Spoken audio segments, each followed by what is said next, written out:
মুসলিম শরীফের 868 কত হয় 868 নম্বর হাদিস। এই হাদিসের মধ্যে আসছে আমাদের মাদ্রাসার পাঠ্যপুস্তক অনুসারে 868 নম্বর হাদিস। এই হাদিসের মধ্যে আসছে জিমাদ নামে এক ব্যক্তি আসছে। নাম কি বলেন তো? জিমাদ। তিনি মক্কায় আসছে। আন্না জিমাদান কাদিমা মক্কা। জিমাদ মক্কায় আসছে। ওয়া কানা মিন আজদি শানুআতা। এই জিমাদ যেই এলাকা থেকে আসছে এলাকাটার নাম আজদে শানুআ। আজদে শানুআ নামক একটা এলাকা থেকে আসছে জিমাদ নামে এক ব্যক্তি। এখন কথা হলো জিমাদ লোকটাকে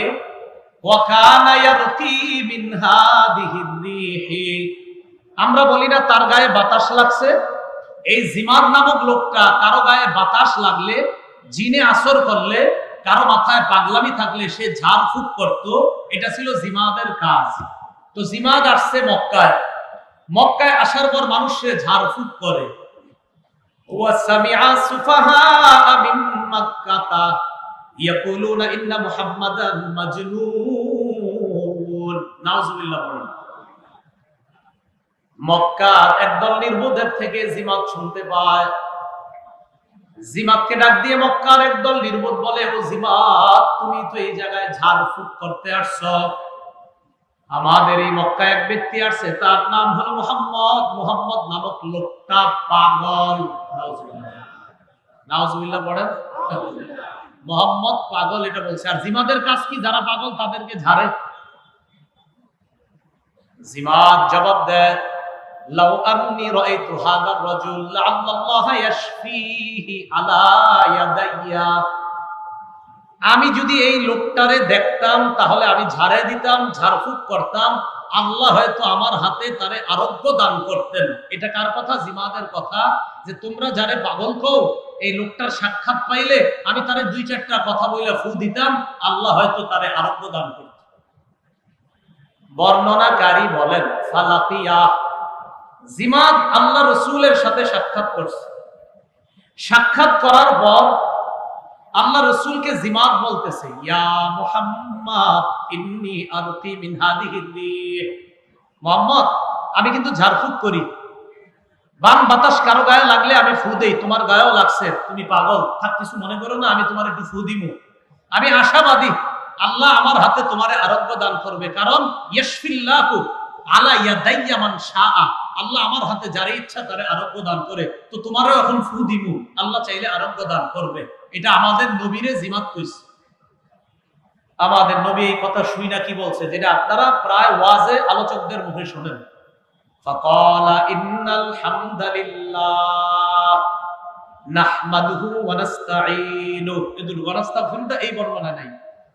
মাইয়াহদিহিল্লাহু ফালা মুদিল্লা লাহু ওয়া মাইয়ুদলিলহু ফালা হাদিয়া লাহু ওয়া আশহাদু আল্লা ইলাহা ইল্লাল্লাহু ওয়াহদাহু লা শারীকা লাহু ওয়া আশহাদু আন্না মুহাম্মাদান আবদুহু ওয়া রাসূলুহু আম্মা বা'দ। বাস শেষ। সুবহানাল্লাহ। নবীজি জিমাদের কথা শুনলেন। শোনার পর নবী বললেন, ইন্নাল হামদালিল্লাহ, সমস্ত প্রশংসা আল্লাহর। নাহমাদুহু, আমি আল্লাহর প্রশংসা করি। ওয়া নাস্তাঈনু, আল্লাহর কাছে সাহায্য চাই। মাইয়াহদিহিল্লাহু ফালা মুদিল্লা লাহু, আল্লাহ যাকে হেদায়েত দেয় তাকে কেউ পথভ্রষ্ট করতে পারে না। ওয়া মাইয়ুদলিলহু ফালা হাদিয়া লাহু, আল্লাহ যাকে পথভ্রষ্ট করে তাকে হেদায়েত দেওয়ার কেউ নাই। ওয়া আশহাদু আল্লা ইলাহা ইল্লাল্লাহু ওয়াহদাহু, আমি সাক্ষ্য দিচ্ছি আল্লাহ ছাড়া কোনো ইলাহ নাই, তিনি একক। ওয়া আশহাদু আন্না মুহাম্মাদান আবদুহু ওয়া রাসূলুহু, আমি সাক্ষ্য দিচ্ছি মুহাম্মদ আল্লাহর বান্দা এবং তার শেষ রাসূল। বলেন, তার শেষ রাসূল। মানে এর শেষটা আমরা থেকে বানায় হয়েছে, তার শেষ রাসূল। এখন থেকে এটা বলবো। যেই মাত্র এতটুকু বাক্য এগুলো রাসূল বললেন, বলার পর বললেন আম্মা বা'দ, যে জিমাদ এখন আমি কিছু কথা বলবো। এটা বলার আগে জিমাদ কয় থামো। সুবহানাল্লাহ, থামো। জিমাদ আল্লাহ রাসূলকে কয়, আইদ আলাইয়া কালিমাতিকা হাউলা, তুমি যেই বাক্যগুলা বললা মাত্র, আমার কাছে আবার এই বাক্যগুলা পুনরায় বলো তো। যেই বাক্যগুলা বললো আবার পুনরায় বলো তো বাক্যগুলা। আবার বলো। আরে জিমাত চিন্তা করছে পাগল, তো আবার বলতে পারবে না, চিন্তা করছে। فأعاده عليه رسول الله صلى الله عليه وسلم ثلاث مرات। রাসূল অবিকল বাক্যগুলা জিমাতকে 3 বার শোনায় দিয়েছেন। জিমাত আল্লাহ রাসূলকে কয়, সামি'তু কাওলাল কাহানা ওয়া কাওলাস সাহারা ওয়া কাওলাশ শুআরা মা সামি'তু মিসলা কালিমাতিকা হাউলা। সামি'তু কাওলাল কাহানা, আমি গণকদের কথা শুনেছি। ওয়া কাওলাস সাহারা, আমি জাদুকরদের কথা শুনেছি। ওয়া কাওলাশ শুআরা, আমি কবিদের কথা শুনেছি। মা সামি'তু মিসলা কালিমাতিকা হাউলা, তোমার এই বাক্যগুলোর মতো এমন সুন্দর বাক্য আমি আমার জীবনেও কখনো শুনি না। শেষ হয় নাই তো? কি কয় দেখেন, হাতি ইয়াদাইয়া, তোমার হাতটা আমার দিকে দাও। উবাইউকা আলাল ইসলাম, হাতটা বাড়ায় দাও, এই মুহূর্তে ইসলামের উপর বায়াত গ্রহণ করে আমি এই মুহূর্তে মুসলমান হয়ে যেতে চাই। বাক্য শৈলী, রাসূলের বাক্য, শুধু কথাগুলা শুইনা মুসলমান হয়ে গেছে। কি শুইনা? এজন্য আমাদের কথাগুলো আসলে খুব সুন্দর, নিয়ন্ত্রণে, মানুষ যেন বুঝে, শ্রোতারা যেন বুঝে। আর বুঝা ঠিক ঠিক কইলে ঠিক আছে, শ্রোতারা যেন আমাদের কথাগুলা বুঝে, ভাষাগুলা বুঝে। আমাদের ভাষাগুলা মার্জিত হতে হবে, সুন্দর হতে হবে। এজন্য আপনার চারদিকের আওয়াজগুলা খুব নিয়ন্ত্রণ হতে হবে। সাউন্ড পলিউশন, যেটা আমরা যারা আলেম পড়ছেন, এসএসসি এইচএসসি পড়ছেন, ওখানে একটা বিষয় আছে, শব্দ দূষণ আসেনি? হ্যাঁ, শব্দ দূষণে কিন্তু আপনার কথা ভালো বোঝা যায় না। আমি তো এটাকে বলছি না, এটা আমি ব্যক্তিগত বলছি। শব্দ দূষণ এটা একটা বিরক্তিকর। রাসূলুল্লাহ সাল্লাল্লাহু আলাইহি সাল্লাম বাক্যগুলা বললেন, রাসূল সাল্লাল্লাহু আলাইহি সাল্লামের বাক্যগুলা শুইনা জিমাত নামে একজন অমুসলিম কালিমা পড়ে মুসলমান হয়ে গেছে। তাহলে বাক্য কেমন সুন্দর ছিল! আল্লাহ আমাদেরকে হাদিস থেকে অনেক কিছু বুঝার তৌফিক দান করেন। তাহলে রাসূল সাল্লাল্লাহু আলাইহি সাল্লাম এক কথা বোঝানোর জন্য কয়বার বলতেন? 3 বার। আর রাসূলের কথাগুলা কেউ চাইলে গণনা করতে পারত। আল্লাহ আমাদেরকে এমন সুন্দর করে কথা বলার তৌফিক দান করেন। রাসূলুল্লাহ সাল্লাল্লাহু আলাইহি সাল্লাম যেই যুগে পৃথিবীতে এসেছেন, তিনি আসার কারণে ওই যুগটাও পৃথিবীর সর্বশ্রেষ্ঠ যুগে পরিণত হয়ে গেছে। সহিহ বুখারীর বর্ণনা 3557 নম্বর হাদিস। এই হাদিসের মধ্যে আছে, قال رسول الله صلى الله عليه وسلم, রাসূলুল্লাহ সাল্লাল্লাহু আলাইহি সাল্লাম বলেন, বুইসতু মিন খাইরি কুরুনি বনি আদম। আদম সন্তানরা যে যুগ অতিবাহিত করেছে, আদম সন্তান যত যুগ পৃথিবীতে পেয়েছে, আমরা এই যুগ পাইছি। আমাদের আগে আরেক যুগ ছিল, এর আগে আরো যুগ ছিল। নবীজি বলেন, আদম সন্তান যত যুগ পেয়েছে, এই সমস্ত যুগের মধ্যে সর্বশ্রেষ্ঠ যুগ হলো যে যুগে আমাকে নবুয়ত দেওয়া হয়েছে। নবীজি পরে বলেন, যুগের পর যুগ অতিবাহিত হয়েছে, হাত্তা কুনতু মিনাল কারনিল্লাযী কুনতু ফীহি, অবশেষে আমি ওই যুগেই দুনিয়াতে আসলাম যেই যুগ আমার জন্ম নির্ধারণ করা ছিল। আল্লাহ আমাকে ওই যুগে দুনিয়াতে পাঠালেন যেই যুগ আমার জন্ম নির্ধারণ করা ছিল। হাদিস থেকে আমরা বুঝলাম, আদম সন্তান যত যুগ পেয়েছে পৃথিবীর মধ্যে, আমাদের নবীকে যে আল্লাহ নবুয়ত দান করেছেন, নবুয়ত দান করার কারণে, আমগো নবীরে আল্লাহ নবী বানানোর কারণে ওই যুগটা পৃথিবীর সর্বশ্রেষ্ঠ যুগে পরিণত হয়ে গেছে। তাহলে নবীর যুগ শ্রেষ্ঠ যুগ। ভূমিকায় দ্বিতীয় কথা, আল্লাহ রাসূলকে যে বংশ থেকে দুনিয়াতে পাঠিয়েছেন এটাও আল্লাহর পক্ষ থেকে নির্বাচিত একটা বংশ ছিল। তিরমিজি শরীফের বর্ণনা 3606 নম্বর হাদিস। এই হাদিসের বর্ণনাকারী সাহাবীর নাম ওয়াথিলা ইবনুল আসকা রাদিয়াল্লাহু তাআলা আনহু। তিনি বলেন قال رسول الله صلى الله عليه وسلم إن الله اصطفى كنانة من ولد إسماعيل واصطفى قريشا من كنانة واصطفى هاشما من قريش واصطفاني من بني هاشم। রাসূলুল্লাহ সাল্লাল্লাহু আলাইহি সাল্লাম বলেন,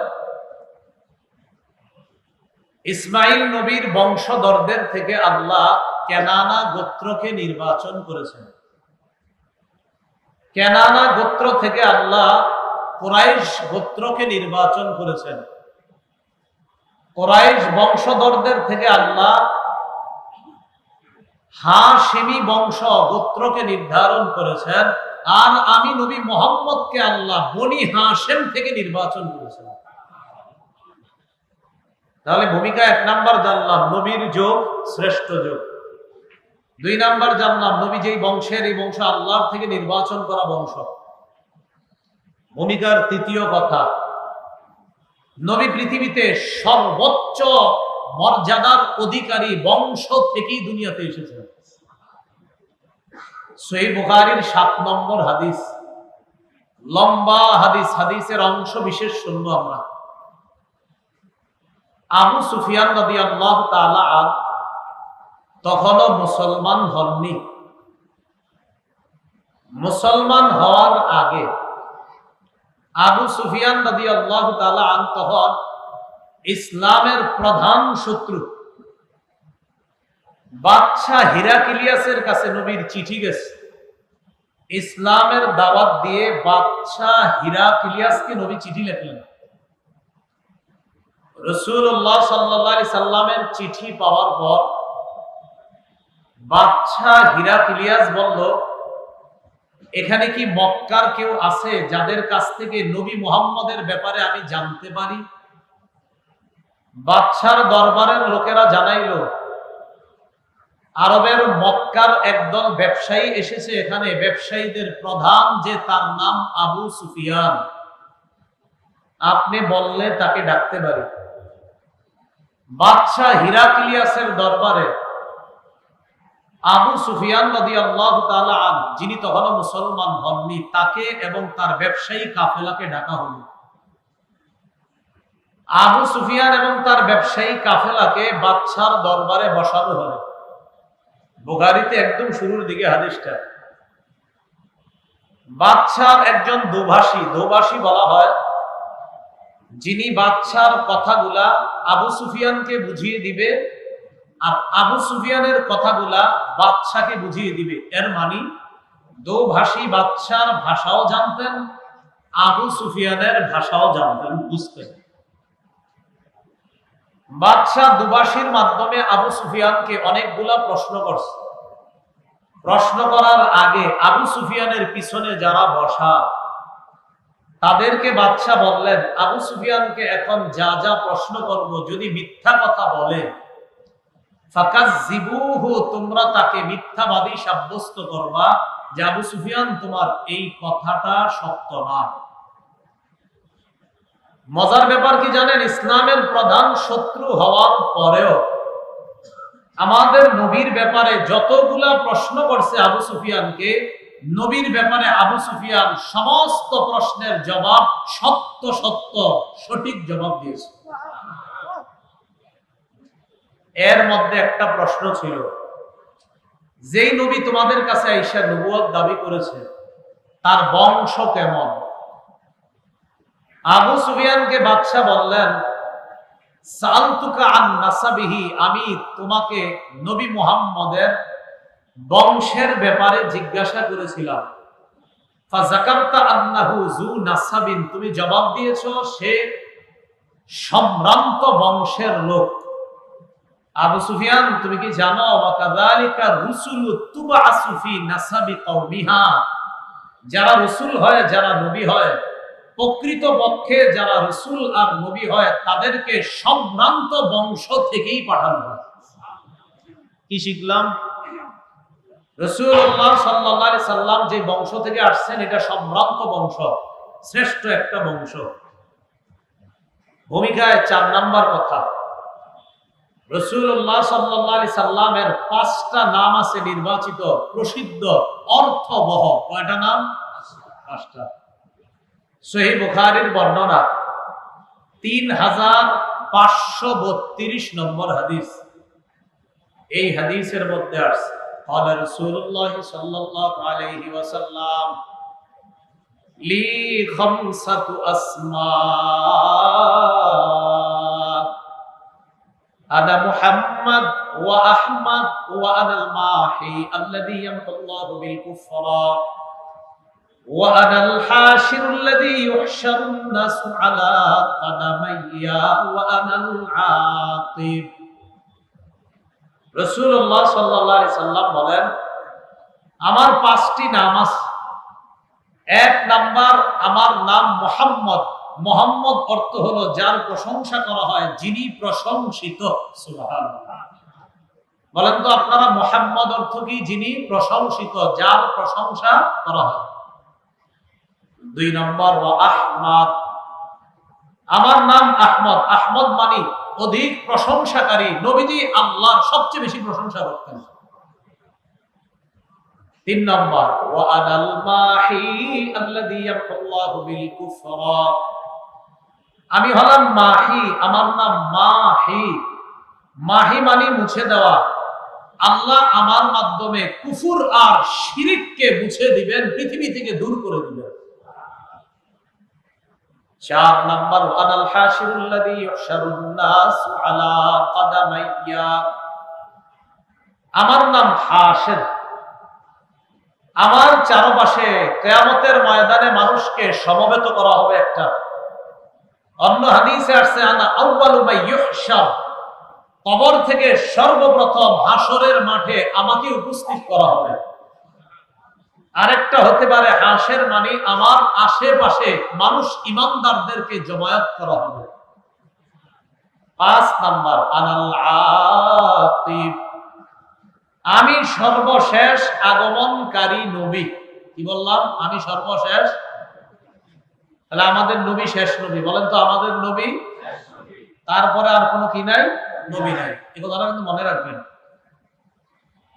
সহিহ বুখারীর ৩৫৩৫ কত হয়? ৩৫৩৫। এই হাদিসের মধ্যে আছে قال رسول الله صلى الله عليه وسلم إن مثلي ومثل الأنبياء من قبلي كمثل رجل بنى بيتا فأحسنه وأجمله, আমার দৃষ্টান্ত আর আমার পূর্ববর্তী নবীদের দৃষ্টান্ত এমন এক ব্যক্তির মতো, যে ব্যক্তি একটা ঘর বানিয়েছে। এটা একটা ঘর, বলেন এটা একটা কি? টাকা। একটা ঘর বানিয়েছে, বানানোর পর ফাআহসানাহু ওয়া আজমালা, এই ঘরটা সুন্দরভাবে সাজিয়েছে। ইল্লা মাউদিআ লাবিনাতিন ফি জাওিয়া, ঘরের কোনায় একটা ইটের জায়গা ফাঁকা। বলেন তো আপনারা, ঘর কি সমাপ্ত না অসমাপ্ত? রাসূল বলেন একটা সুন্দর ঘর, ঘরটা সাজানো হয়েছে, ঘরের কোনায় একটা ইটের জায়গা ফাঁকা। ফাজআলান নাসু ইয়াতুফুনা বিহি ওয়া ইয়াজাবুনা লাহু ওয়া ইয়াকুলুনা হাল্লা বিআত হাযিহিল লাবিনা, জনগণ এই ঘরটা দেখতে যায়, দেখে আশ্চর্য হয়। আপনারা বলেন তো, আলেম ছাড়া অন্যরা আশ্চর্য হয় কেন? এত সুন্দর ঘর, ইট লাগানো একটা বাকি। নবীজি বলেন আনা তিলকাল লাবিনা, আমি হলাম সেই ইট, আমার মাধ্যমে এই ঘরের সমাপ্তির সৌন্দর্য আল্লাহ পাক রব্বুল আলামিন করে দেন। আমি সেই ইট, আমার মাধ্যমে এই ঘরের সৌন্দর্যের সমাপ্ত আল্লাহ টেনে দিয়েছেন। আনা খাতাবুন নবিয়্যিন লা নাবিয়্যা বাদি, আমি শেষ নবী, আমার পরে আর কোন নবী নাই। সূরা আহজাবের 40 নম্বর আয়াতে আল্লাহ বলেন, ওয়ালাকির রাসূলুল্লাহ ওয়া খাতামান নাবিয়্যিন, মুহাম্মদ সাল্লাল্লাহু আলাইহি সাল্লাম আল্লাহর রাসূল এবং শেষ নবী। আমাদের দেশের একদল মানুষকে ধোঁকা দেয় কালিমা দিয়া, তাদের অফিসের সামনে তাদের বিভিন্ন ফেস্টুন পত্রিকা বইয়ের মধ্যে লেখা লা ইলাহা ইল্লাল্লাহ মুহাম্মাদুর রাসূলুল্লাহ, এটা লেখা। তো এটা তো সত্যই, এই কালিমা আমরাও বলি, কিন্তু একদল ধোঁকা দেয় এটা লেখা।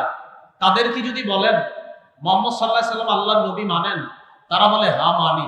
তখন তাদেরকে যদি আপনি বলেন মুহাম্মদ সাল্লাল্লাহু আলাইহি সাল্লাম যে আল্লাহর শেষ নবী, এটা মানেননি, তখন তারা বলে এখানে একটু ব্যাখ্যা আছে।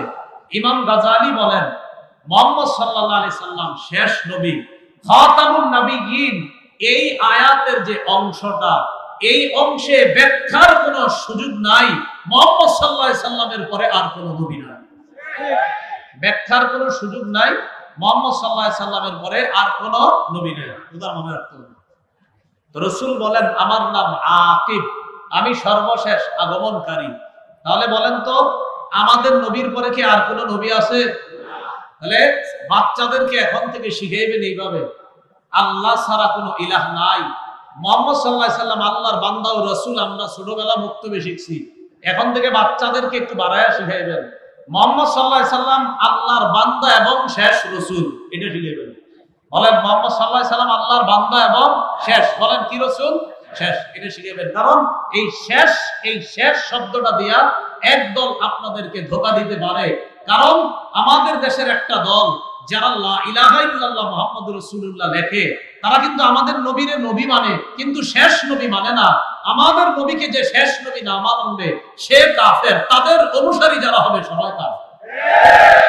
মুহাম্মদ সাল্লাল্লাহু আলাইহি সাল্লাম নবী, শেষ নবী। বলেন মুহাম্মদ সাল্লাল্লাহু আলাইহি সাল্লাম নবী নাকি শেষ নবী? এটা বলবেন এখন থেকে। বলেন মুহাম্মদ সাল্লাল্লাহু আলাইহি সাল্লাম, এইটা পুরোটা বলেন মুহাম্মদ সাল্লাল্লাহু আলাইহি সাল্লাম শেষ নবী, এটা বলবেন এখন। কারণ ধোঁকাবাজির এই জায়গায় হয়, নবী নবী মানে, শেষ নবী মানে না। এই পর্যন্ত 19 জন দাবি করছে নবী, এর মধ্যে 2 জন মহিলাও আছে। এর মাঝে আবার এক ভণ্ড মহিলা নবুয়ত দাবিদার, তার বিয়ে হয়েছে আবার আরেক মুসাইলামাতুল কাজ্জাব ভণ্ড নবু, তার সাথে এই ভণ্ড নবী বিয়ে করছে আরেক ভণ্ড নবী নবুয়ত দাবিদার মহিলাদের। 2 দিন বা 4 দিন ঘর সংসার করছে, উম্মতের কাছে আসছে। আসার পর উম্মত বলল, ও আম্মাজান নবী, আমনের জামাই কি মোহর দিস? তো ওই ভণ্ড মহিলা নবী যিনি দাবি করছে নিজের, তিনি আবার আরেক যার সাথে বিয়ে হয়েছে মিথ্যা নবুয়ত দাবিদার, তারে গিয়ে কয় আমারে আমার উম্মতরা জিজ্ঞাসা করছে আপনি আমারে মোহর কি দিবেন? তুমি গিয়ে বলবা যে আজকে থেকে আমি নবী হিসেবে তোমাদের জন্য ফজর আর এশার নামাজ মাফ করে দিলাম, এটাই মোহর। এটা কি মোহর?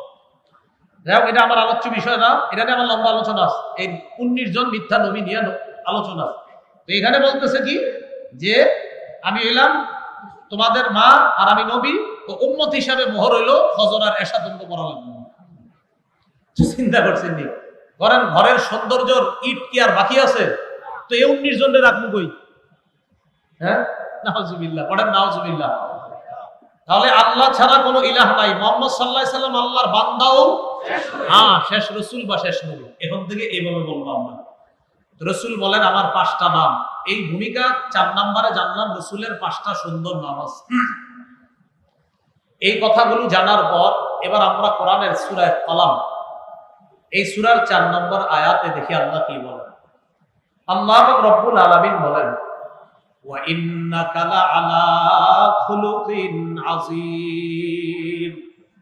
নবীজিকে আল্লাহ বলেন হে মুহাম্মদ সাল্লাল্লাহু আলাইহি সাল্লাম, আপনি মহান চরিত্রের উপর অধিষ্ঠিত আছেন, এই ঘোষণা আমি আল্লাহ করে দিলাম।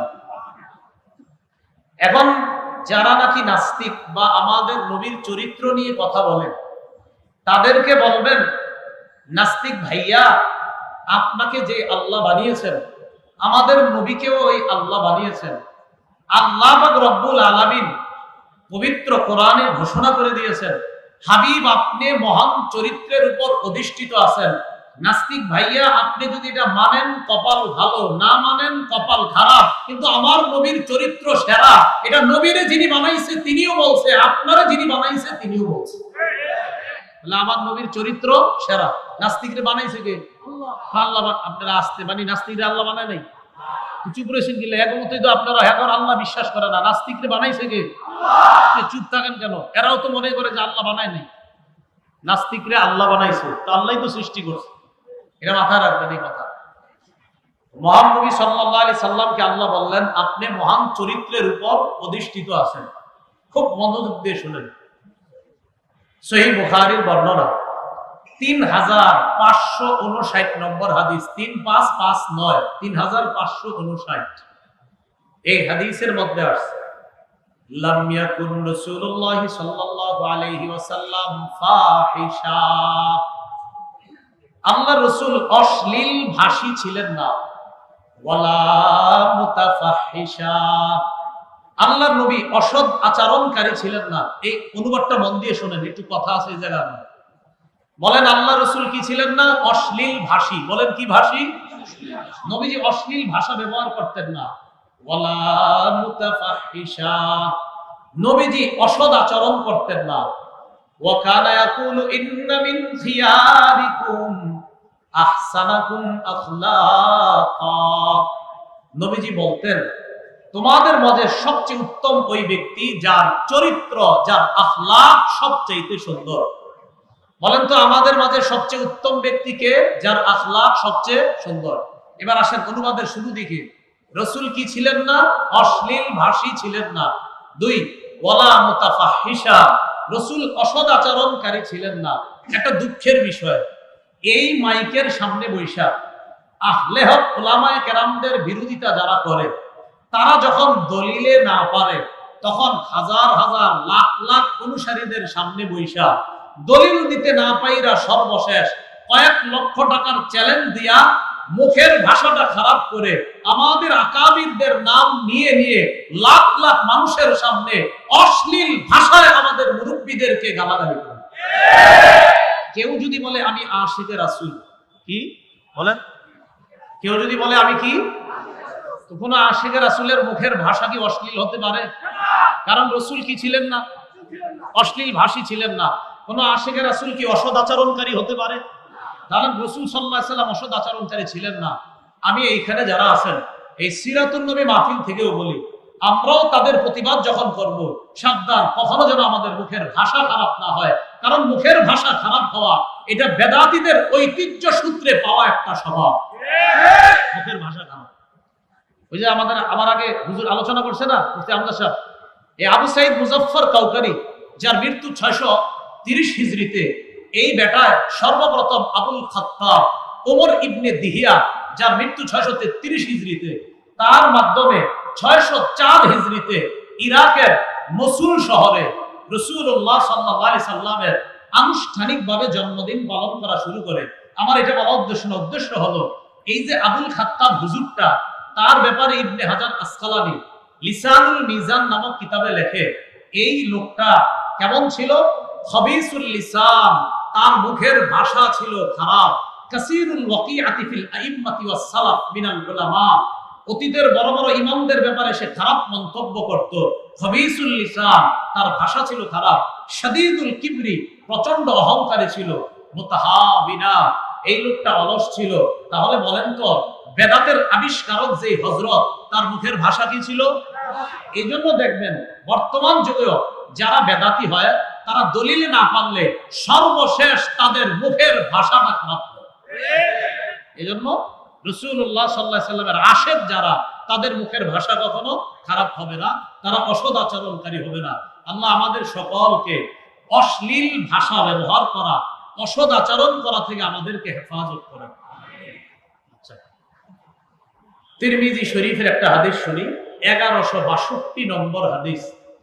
এই হাদিসের বর্ণনাকারী আবু হুরায়রা রাদিয়াল্লাহু তাআলা আনহু, عن أبي هريرة رضي الله تعالى عنه قال قال رسول الله صلى الله عليه وسلم أكمل المؤمنين إيمانا أحسنهم خلقا।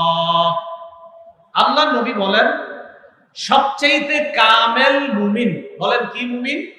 কামেল। সবচাইতে কামেল মুমিন আহসানুহুম খুলুকা, পৃথিবীর মধ্যে সবচেয়ে কামেল মুমিন যার চরিত্র সবচেয়ে বেশি সুন্দর, যার আখলাক সবচেয়ে বেশি সুন্দর। এরপর রাসূলুল্লাহ সাল্লাল্লাহু আলাইহি সাল্লাম বলেন, খিয়ারুকুম খিয়ারুকুম লিনিসাইহিম খুলুকা, তোমাদের মধ্যে সর্বোত্তম ওই ব্যক্তি যেই ব্যক্তি তাদের বিবিদের কাছে চারিত্রিক ভাবে ভালো হয়। আবার বলছি, তোমাদের মাঝে সর্বোত্তম ওই ব্যক্তি যেই ব্যক্তি তোমাদের মাঝে তার বিবিদের কাছে চারিত্রিক ভাবে সবচেয়ে ভালো হয়, সে তোমাদের মাঝে সর্বোত্তম ব্যক্তি। তাহলে কামেল মুমিন ওই ব্যক্তি যার চরিত্র সবচেয়ে বেশি সুন্দর হয়, আর বিবিদের কাছে যার চরিত্র সবচেয়ে বেশি সুন্দর, ওই ব্যক্তি তোমাদের মাঝে সর্বোত্তম ব্যক্তি। আল্লাহ আমাদের সকলকে উত্তম চরিত্র অর্জন করে কামেল মুমিন হওয়ার তৌফিক দান করেন। এবার আসেন, রাসূলের চরিত্র কেমন ছিল? মানুষের সৌন্দর্যতা প্রাথমিকভাবে দুই প্রকার। বলেন, সৌন্দর্যতা কয় প্রকার? দুই প্রকার। এক নাম্বার শারীরিক সৌন্দর্যতা, দৈহিক সৌন্দর্য। এক নাম্বার বাহ্যিক সৌন্দর্য, দুই নাম্বার চারিত্রিক সৌন্দর্য।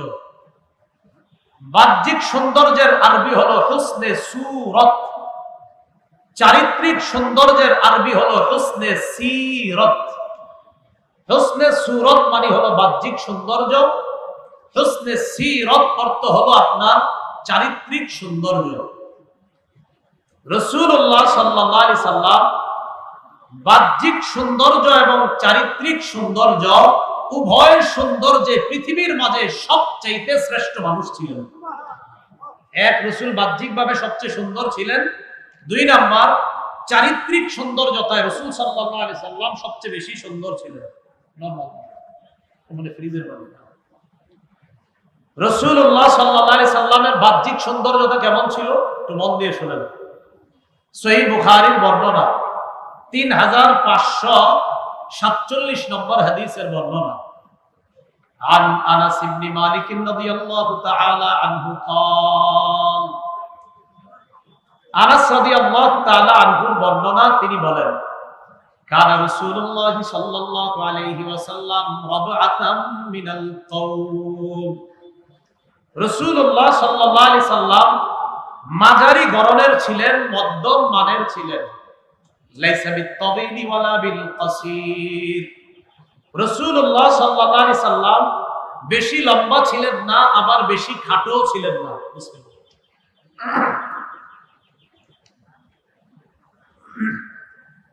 রাসূলুল্লাহ সাল্লাল্লাহু আলাইহি সাল্লাম লাইসা বিত-তাবিল, বেশি লম্বা ছিলেন না, ওয়ালা বিল কাসীর, বেশি খাটো ছিলেন না।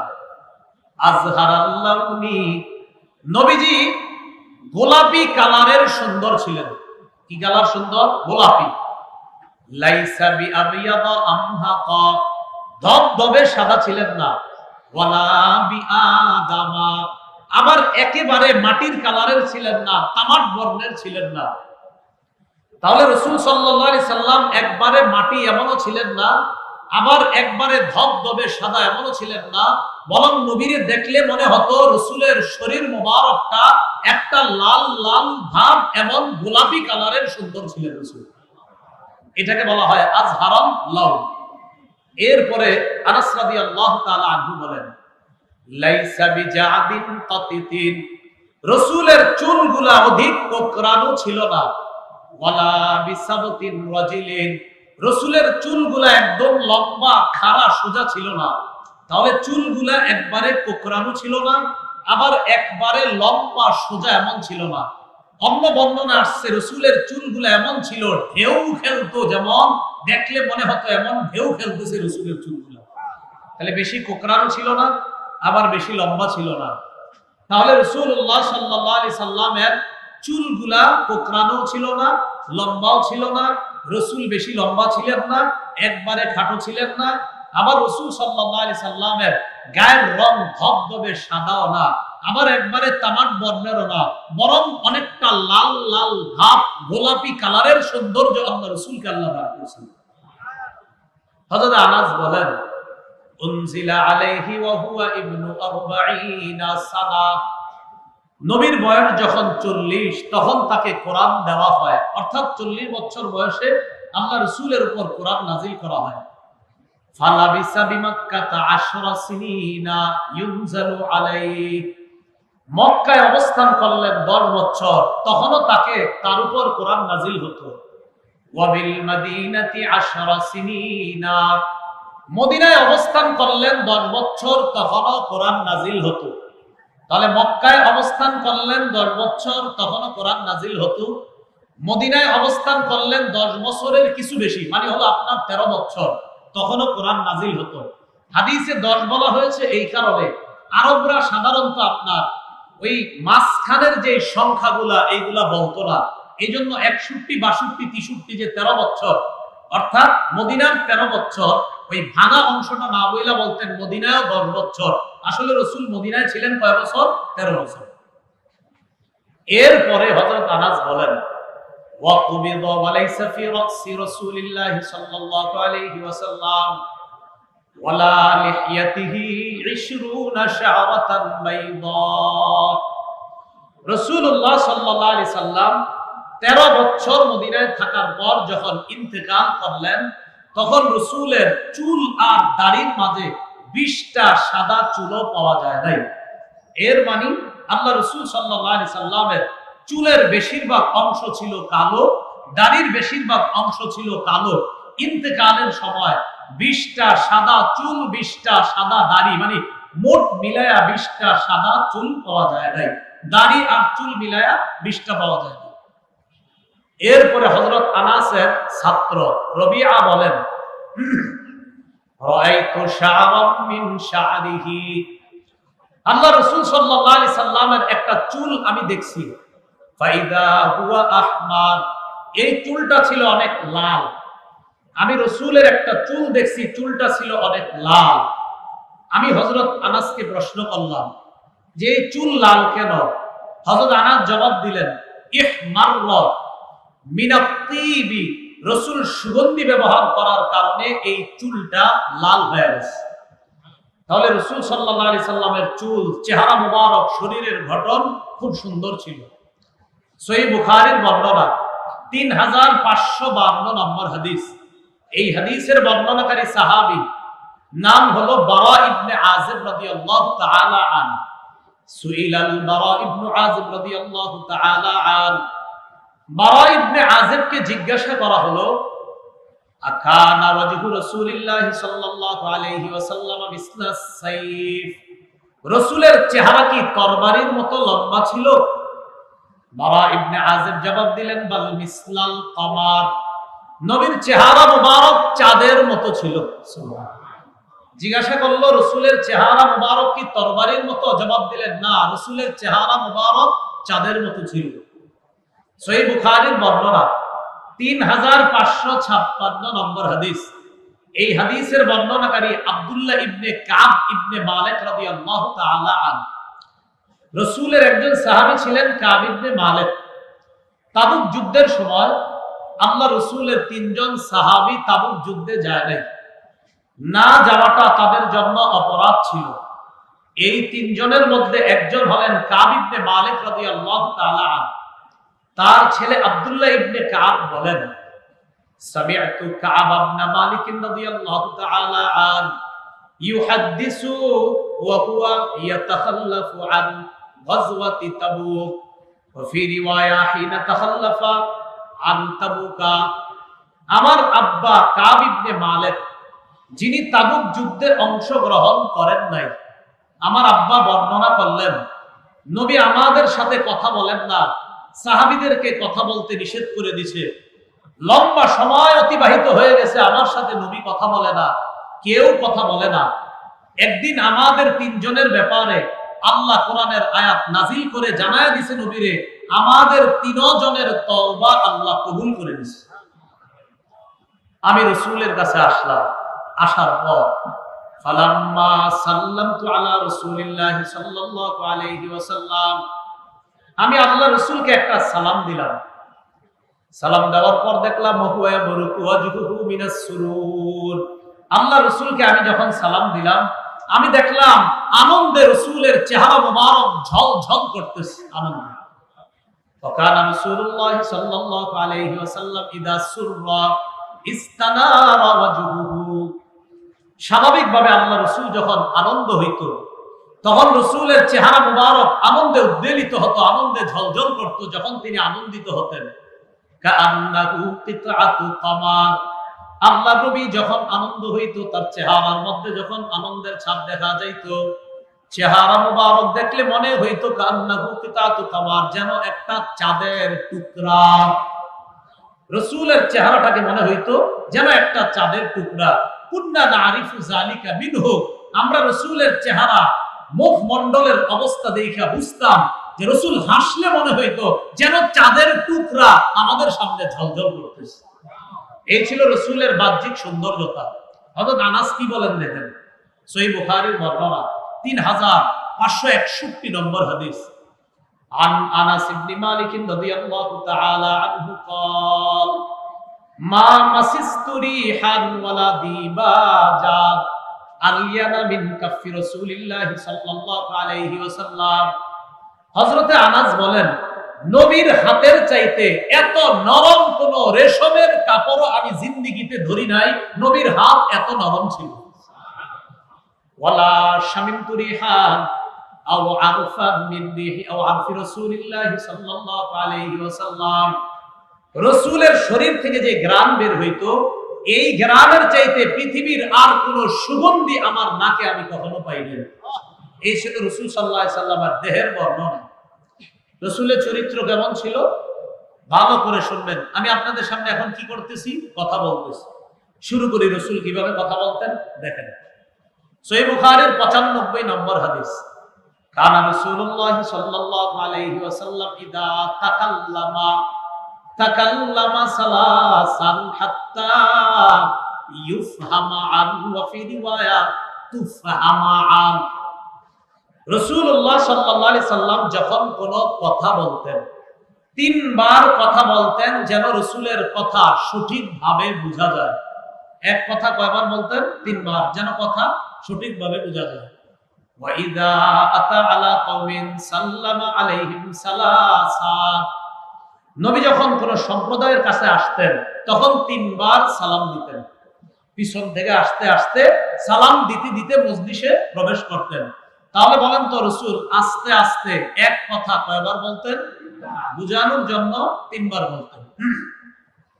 সহিহ বুখারীর বর্ণনা 3567 নম্বর হাদিস।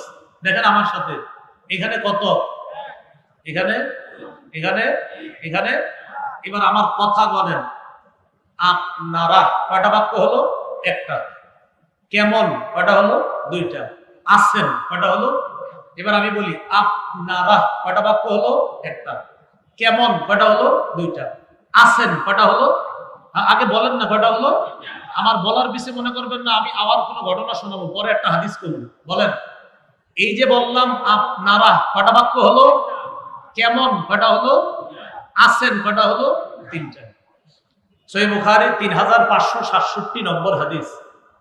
কানা রাসূলুল্লাহ সাল্লাল্লাহু আলাইহি ওয়াসাল্লাম ইউহাদ্দিসু হাদিসা, রাসূলুল্লাহ সাল্লাল্লাহু আলাইহি সাল্লাম এমন ভাবে কথা বলতেন, লাউ আদ্দাকুল আদু লা আহসা, রাসূলের কথাগুলো কোন গণনাকারী যদি গণতে চাইতো তাহলে গণতে পারত। রাসূল এমন ভাবে কথা বলতেন কোন গণনাকারী গণতে চাইলে কি করতে পারত? গণতে পারত। এই জন্য আওয়াজগুলা নিয়ন্ত্রণে থাকা দরকার। আপনাদের এই জায়গার আওয়াজ কিন্তু আমি কিছু বুঝতেছি না, এত বেশি আওয়াজের মধ্যে আলোচনা করা ঠিক না। কিন্তু আমার তবিয়তেরও খেলাফ, এত পরিমাণ আওয়াজ চারদিকে, আমার মনে হচ্ছে বয়ান হচ্ছে অন্যদিকে, এখানে না। এটা আমার ব্যক্তিগত অভিমত, হয়তো অন্যরা স্বাচ্ছন্দ্য বোধ করে, আমি না। আমি ছোট ভালো মানুষ, আমার কথা এখানে থাকতে হবে, বেশি বাইরে বেশি যাওয়া যাবে না। তো রাসূলুল্লাহ সাল্লাল্লাহু আলাইহি সাল্লাম যখন কথা বলতেন কয়বার কথা বলতেন? 3 বার। কেউ গণনা করতে চাইলে গণতে পারত। বিসমিল্লাহ। এবার দেখেন, নবীজির কথা শুই না, বাচন ভঙ্গি শুই না অমুসলিমরা কালিমা পড়ে মুসলমান হয়ে যেত। এখন অমুসলিমরা মুসলমান হইব কিভাবে? কথাই তো বোঝা যায় না, খালি মনে হয় হুজুর ফাটাইতেছে। কি ফাটাইতেছে এটাই যদি না বুঝি তো লাভ হবে কি? বলেন, এটা মাথায় রাখবেন। ছোটবেলায় আগে মাহফিলে যাইতাম আর মনে করতাম হুজুর ফাটাইতেছে, কি ফাটাইতেছে এটা যদি না বুঝি তাহলে তো আর ফাটলো না। এই কথাটা কিন্তু মনোযোগ দিবেন, এই কথাটা একটু খেয়াল রাখবেন ভবিষ্যতে। ফাটানোটা বুঝতে হবে সবাই, চিল্লাচিল্লি করলে কোনো লাভ নাই, বয়ানে বুঝতে হয় ওয়াজ। নবীর কথা শুই না অমুসলিমরা মুসলমান হয়ে যাইতো, হাদিস শোনেন। এবার আসেন রসুলের আরেকটা চারিত্রিক বৈশিষ্ট্য, রাগ। মানুষ হিসাবে রাগ হওয়াটা স্বাভাবিক, কিন্তু রাগের সময় রসুল কি করতেন? সহিহ বুখারীর বর্ণনা 6114 নম্বর হাদিস। عن أبي هريرة رضي الله تعالى عنه قال قال رسول الله صلى الله عليه وسلم ليس الشديد بالسرعة إنما الشديد الذي يملك نفسه عند الغضب। নবীজি বলেন, কুস্তিগিরিতে বীরত্ব প্রদর্শন করা, কারো সাথে কুস্তিগিরি কইরা বিজয় লাভ করা আর বীরত্ব প্রদর্শন করার নাম বাহাদুর না।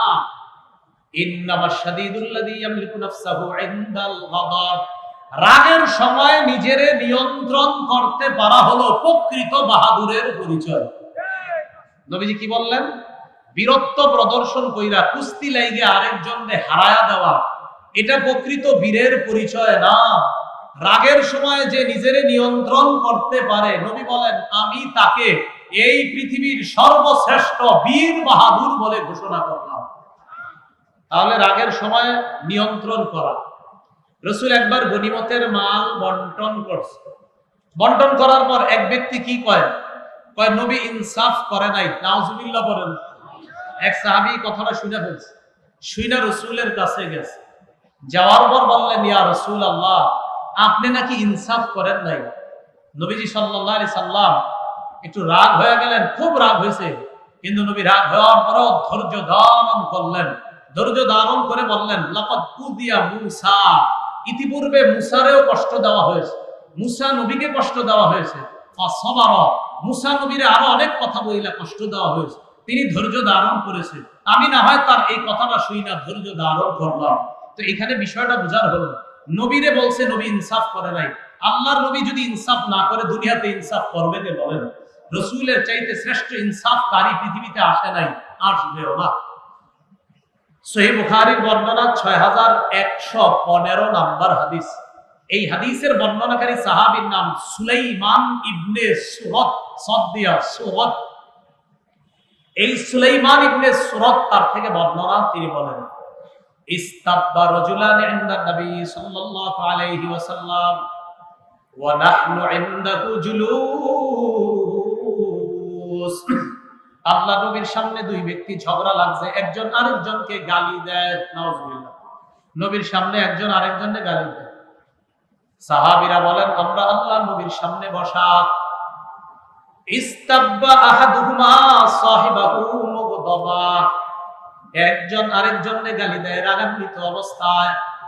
ফাকালা রাসূলুল্লাহ সাল্লাল্লাহু আলাইহি ওয়াসাল্লাম ইন্নী লা আ'লামু কালিমাতান লাউ ক্বালাহা লা যাহাবা আনহু মা ইয়াজিদ। আল্লাহ নবী বললেন, যেই ব্যক্তিটা রাগান্বিত হয়, আমি এমন একটা বাক্য জানি, এই বাক্যটা যদি লোকটা পড়ে এই মুহূর্তে তার রাগ দূর হয়ে যাবে। আমি একটা বাক্য জানি, এই বাক্যটা যদি রাগান্বিত ব্যক্তি পড়ে তাহলে তার রাগ দূর হয়ে যাবে। সেটা আপনারাও পারেন, সবাই পারি আমরা। পড়েন আউযু বিল্লাহি মিনাশ শাইতানির রাজীম।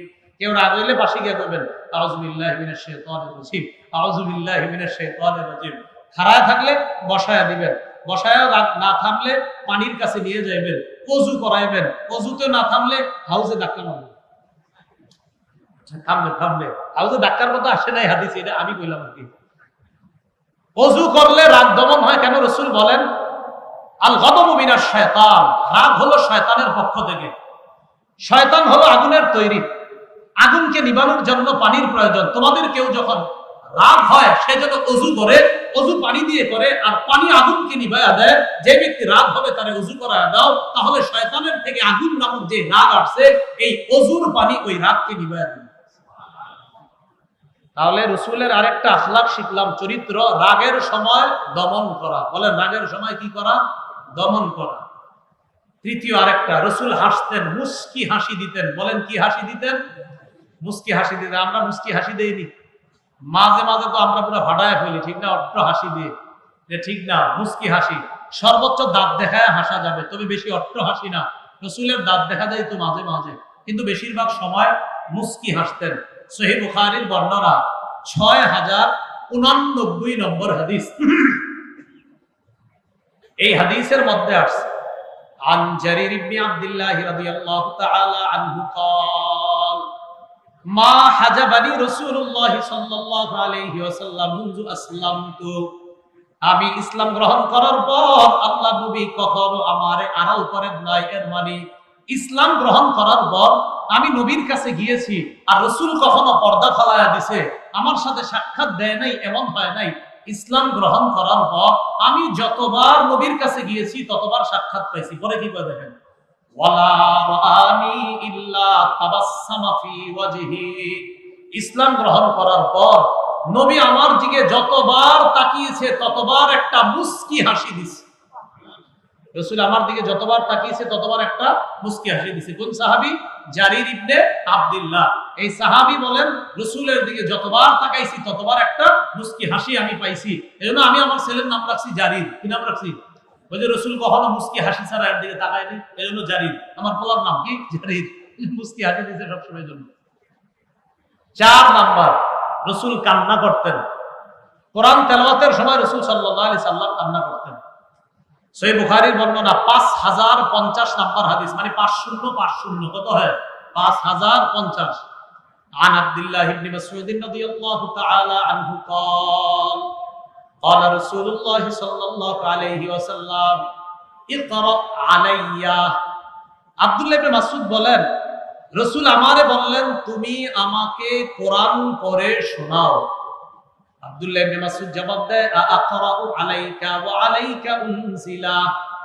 ইয়া রাসূলুল্লাহ, আমি আপনাকে কোরআন পড়ে শোনাবো, অথচ কোরআন তো আপনার উপরেই নাজিল করা হয়েছে।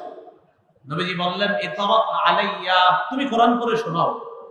ফাকরাতু সূরাতান নিসা, আমি সূরা নিসা তেলাওয়াত করলাম। কোন সূরা? হাত্তা বালাগতু।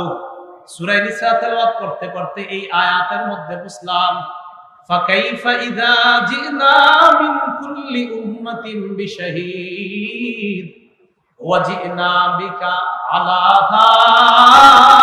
হাউলাই শাহীদা। এই আয়াতে যখন বুঝলাম, আয়াতের অর্থটা শুনেন, ফাকাইফা, কেমন অবস্থা হবে তখন তাদের, ইযা জিনা মিন কুল্লি উম্মাতিন বিশাহীদ, আমি যখন প্রত্যেক উম্মত থেকে একজন ঠিক করব, ওয়াজিনা বিকা আলা হাউলাই শাহীদা, আর আপনাকে আমি এই তাদের ব্যাপারে সাক্ষী হিসেবে উপস্থিত করব, তখন তাদের কি অবস্থা হবে? রাসূল আয়াত ছুঁই না চিন্তায় পড়ে গেলেন। আব্দুল্লাহ ইবনে মাসউদকে ডাক দিয়ে বলে, আব্দুল্লাহ হাসবুকাল আন, থামো আব্দুল্লাহ, থামো, আর কইরো না। মানে এই আয়াতে রাসূল চিন্তায় পড়ে গেছে, আরে আমার উম্মতের কি হবে? সাক্ষী আইসা যদি বিপক্ষে সাক্ষী দেয় তাহলে তো অবস্থা খারাপ।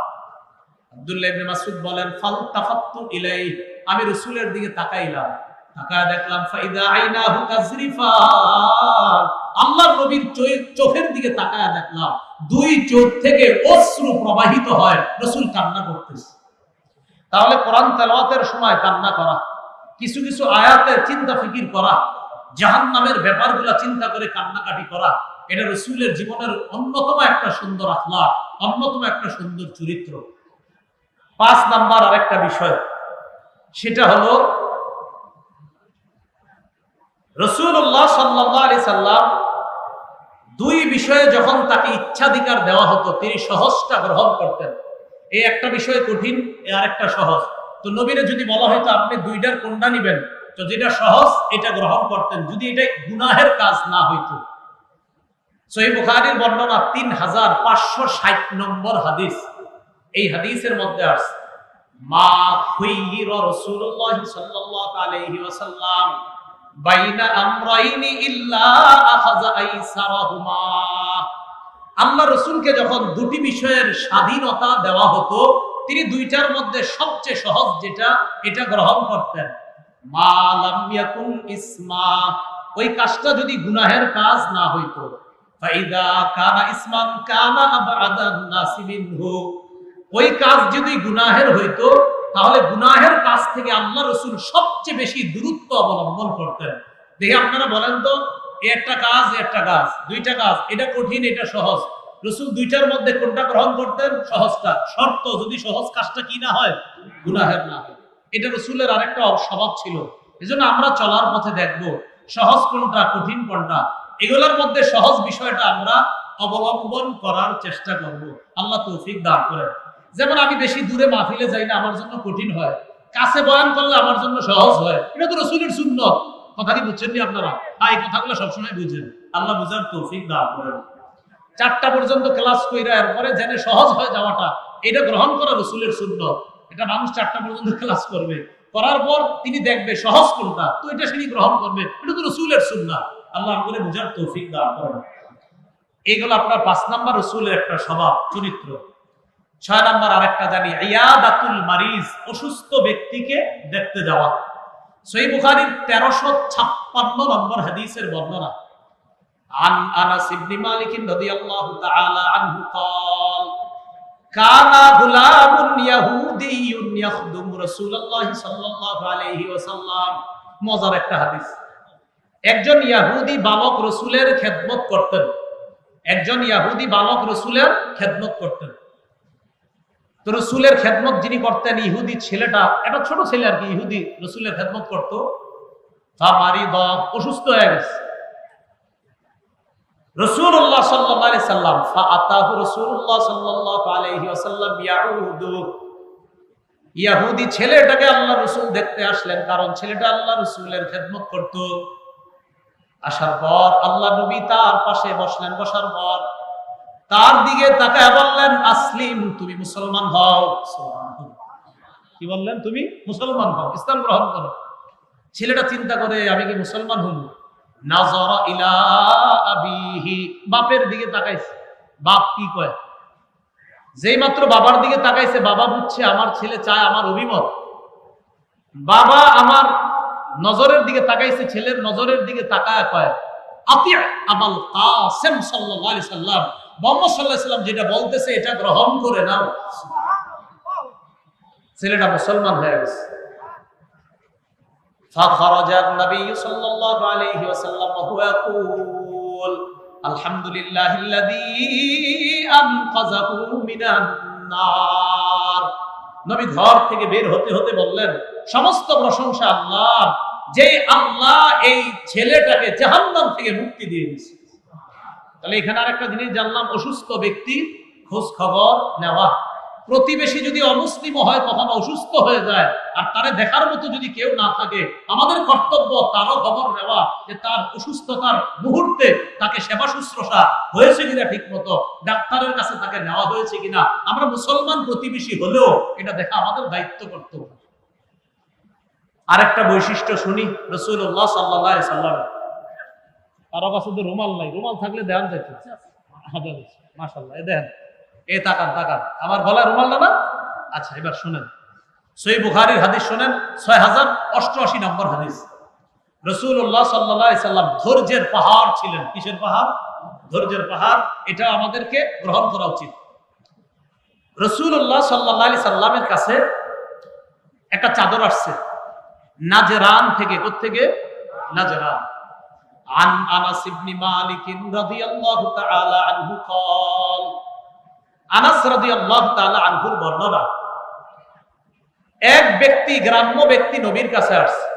ওয়া আলাইহি বুরদুন নাজরানিয়ুন গালিজুল হাশিয়া। নবীজির গলা থেকে এইভাবে শরীরে একটা গাঢ় পাত বিশিষ্ট, পাত মানে চাদরের কোনা, আপনার সাইডটা আর কি, গাঢ় পাত বিশিষ্ট একটা চাদর রাসূলের গায়ের মধ্যে জড়ানো ছিল। এক গ্রাম্য ব্যক্তি নবীর কাছে আসছে। নবীর গায়ে তখন গাঢ় পাত বিশিষ্ট একটা নাজরানি চাদর রাসূলের গায়ে জড়ানো ছিল। তো এই যে চাদরটা জড়ানো, ফাজাবাদা বিহি জাযবাতান শাদীদা। ওই গ্রাম্য ব্যক্তি কি করছে জানেন নি? গিয়া রাসূলের চাদর ধরে একটা টান দিছে জোরে, একটা টান দিছে জোরে। আনাস ইবনে মালিক বলেন, নবীজির চাদর যখন এইভাবে টান দেয়, টান দেওয়ার পর নাযারতু ইলা সাফহাতি আতিকি রাসূলিল্লাহ সাল্লাল্লাহু আলাইহি ওয়াসাল্লাম قد أثرت بها হাশিয়াতুল বুরদা। আমি আল্লাহ রাসূলের গলার মধ্যে তাকাইলাম, তাকায়া দেখলাম ওই গ্রাম্য ব্যক্তি টান দেওয়ার কারণে আল্লাহ রাসূলের গলায় এত জোরে এইভাবে টান পড়ছে, গলায় আপনার জোরে টান পড়ছে, রাসূলের গলার মধ্যে আপনার ওই চাদরের দাগ লাইগা রইছে, এমন ভাবে টান দিছে, এইভাবে জোরে একটা টান দিছে। তো টান দেওয়ার পর নবীজি তাকাইছে যে আমরা হইলে কি করতাম, আমি হইলে মনে মারতাম, কথার কথা বলছি, আমার তো এত ভালো চরিত্র না, কিন্তু উচিত আসলে আমাদের, কথার কথা মানুষ হিসাবে আমি বলতেছি, আমি কি করতাম। রসুল তাকাইছে তার দিকে, তাকানোর পর রসুলকে কি কয় দেখেন, টান দিয়া গলায় দাগ টাক দিয়ে নবীজি তাকাইছে, হে স্বাভাবিক ভাবে কয় মোহাম্মদ তুমি এক কাজ করো, নবীজিরে বলতেছে, কয় কি, আল্লাহ তোমার যে সম্পদ দিছে এই জায়গায় বাইতুল মালে যে সম্পদ গুলো আছে এখান থেকে আমারও দাও। নবীজিরে চাদর দিয়ে এমনি টান দিয়া কয় সম্পদ দাও আমারে, এইভাবে। তো নবীজি এর দিকে তাকায়া মানে চিন্তা করতেছে, এইভাবে গলা, সাহাবীরা তাকায় রয়েছে, আনাস তাকায় রয়েছে যে এইভাবে টান দিছে, কেমনে নবী ধৈর্য ধারণ করে আছে। রাসূল তার দিকে তাকাইছে, তাকানোর পর ওই লোকটা বলতেছে, মুহাম্মদ আমারে দাও তুমি মিন মালিল্লাযী আল্লাযী ইনদা, মিন মালিল্লাহিল্লাযী ইনদাকা, যেই মাল আল্লাহ তোমারে দিছে ওই মাল থেকে আমারও তুমি দান করো। নবীজি তাকায়া কি করছে দেখেন, ফাদাহিকা, রাসূল তার দিকে তাকায় একটা মুস্কি হাসি দিছে। মানে লোকটার ওই আপনার একটা বাচ্চা সুলভ কাজ দেখা সে আমার এইভাবে গলায় আগ দিয়া আমার সম্পদ দাও, ফাদাহিকা, একটা হাসি দিছে। হাসি দেওয়ার পর রাসূল সাহাবীদেরকে বললেন সে যা চায় তা দিয়ে দাও। এই ছিল রাসূল সাল্লাল্লাহু আলাইহি সাল্লাম ধৈর্যের পাহাড়। এই জন্য রাসূলুল্লাহ সাল্লাল্লাহু আলাইহি ওয়াসাল্লাম তার স্বভাব চরিত্রটাই ছিল এমন যে নবীজি সাল্লাল্লাহু আলাইহি সাল্লামের ব্যাপারে আম্মা জান আয়েশা সিদ্দিকার একটা বর্ণনা, এই বর্ণনার মাধ্যমে আলোচনা রীতি টানবো। মুসনাদ আহমদের 25,302 নম্বর হাদিস, এই হাদিসের বর্ণনাকারী একজন তাবিঈ সাদ ইবনে হিশাম রাহমাতুল্লাহি আলাইহি বলেন, আমি আম্মাজান আয়েশার কাছে আসছি, আসার পর আম্মাজান আয়েশাকে বললাম, আখবিরিনি আন খুলুকি রাসূলিল্লাহি সাল্লাল্লাহু আলাইহি ওয়াসাল্লাম, আম্মাজান আল্লাহর রাসূলের চরিত্র কেমন ছিল আমার একটু বলেন তো। আম্মাজান জবাব দিলেন, কানা খুলুকুহু আল কুরআন, আল্লাহ নবীর চরিত্র পুরা কোরআন। নবীর চরিত্র কোরআন, বলেন নবীর চরিত্র কোরআন। হুজুর নবীর চরিত্র কোরআন মানে কোরআনের যা যা পালনীয় 100% রাসূল পালন করছে, কোরআনের যা যা বর্জনীয় 100% নবী বর্জন করছে। তাই আম্মাজান বলে কোরআন খুইলা পড়বা, কোরআনের যা আদেশ বুঝবা নবী অক্ষরে অক্ষরে পালন করছে, কোরআনের যা নিষেধ বুঝবা রাসূল অক্ষরে অক্ষরে এই নিষেধাজ্ঞার বিষয়গুলো থেকে বেঁচেছিলেন। তাই রাসূলের চরিত্র জানতে চাও, কানা খুলুকুহু আল কুরআন, নবীর পুরো চরিত্রটাই হলো আল কুরআন। তাহলে মনে থাকবে না? আল্লাহ পাক রব্বুল আলামিন আমাদের সকলকে রাসূলুল্লাহ সাল্লাল্লাহু আলাইহি সাল্লাম, আচ্ছা রাসূলুল্লাহ সাল্লাল্লাহু আলাইহি সাল্লামের চরিত্র মুবারক থেকে যা শিখলাম এর উপর আমাদেরকে আমল করার তৌফিক দান করেন।